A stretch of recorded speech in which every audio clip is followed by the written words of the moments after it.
मित्रांनो, विज्ञानाच्या पुस्तकामध्ये आपण नेहमी वाचलेलं आहे किंवा शाळेमध्ये आपण ऐकलेलं आहे की लाजाळूच्या झाडांना स्पर्श केला की लाजाळूच्या झाडांची पानं आपोआप मिटतात। हे आपण फक्त ऐकलं असेल किंवा वाचलं असेल। आज तुम्हाला मी दाखवतो की लाजाळूचं झाड कसं असतं आणि लाजाळूच्या झाडाला आपण स्पर्श केला की त्याची पानं कशी मिटतात ते। अशा पद्धतीने ही लाजाळूची झाडं आहेत इथे आणि या झाडांना आता मी स्पर्श करून दाखवतो की कशा पद्धतीने पानं मिटतात ते बघा। हे बघा पानं मिटतात।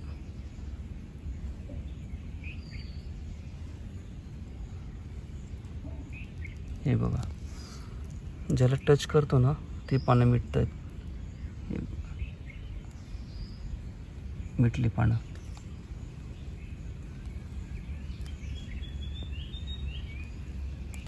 आता इथे बघा,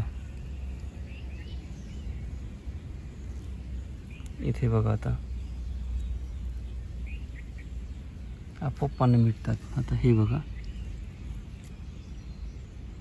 लाजलं ते झाड, झाडाची पानं लाजतात, अशी मिटून घेतात एकमेकांना। मित्रांनो, आत्ताच आपण पाहिलं लाजाळूच्या झाडांना स्पर्श केला की लाजाळूच्या झाडाची जी पानं आहेत ती मिटतात। परंतु हे लाजाळूचं झाड ओळखायचं कसं? कारण बरेच अवतीभोवती अशा वनस्पती असतात की त्या लाजाळूच्या झाडासारख्या दिसतात। तर मी पुढे आल्यानंतर मला त्या लाजाळूच्या झाडाला गुलाबी रंगाची फुलं लागलेली दिसली। आता ती गुलाबी रंगाची फुलं कशी आणि ते झाड कसं ओळखायचं ते मी तुम्हाला दाखवतो।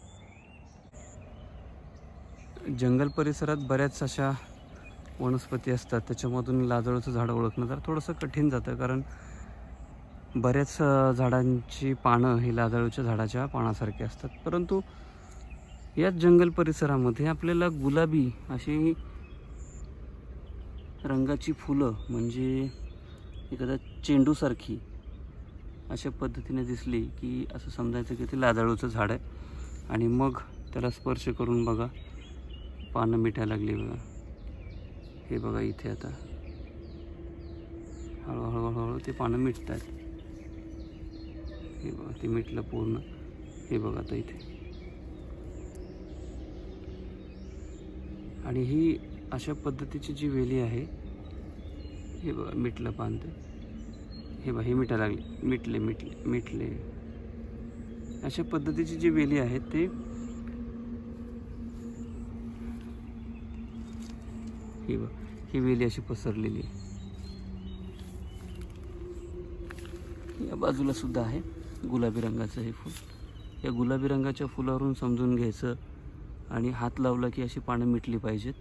त्यावेळेस समजून घ्यायचं की हे बघा अशा पद्धती हे मिटत आहेत। समजून घ्यायचं की हे लाजाळूचं झाड आहे।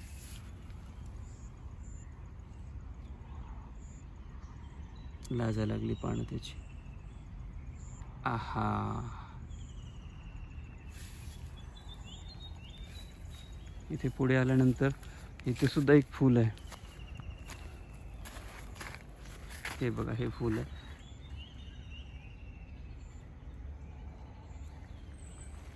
आणि इथे तर बरेच पानं आहेत त्या झाडाची, ही अशी लगेच मिटून जातात। जंगल परिसरात किती खूप अद्भुत असं विश्व लपलेलं आहे, दडलेलं आहे। आणि कोकणामध्ये तर पावला पावलावरती अशी काही चमत्कारिक गोष्टी असतात। ठीक आहे, भेटूया आणखीन एखाद्या अशाच व्हिडिओमध्ये।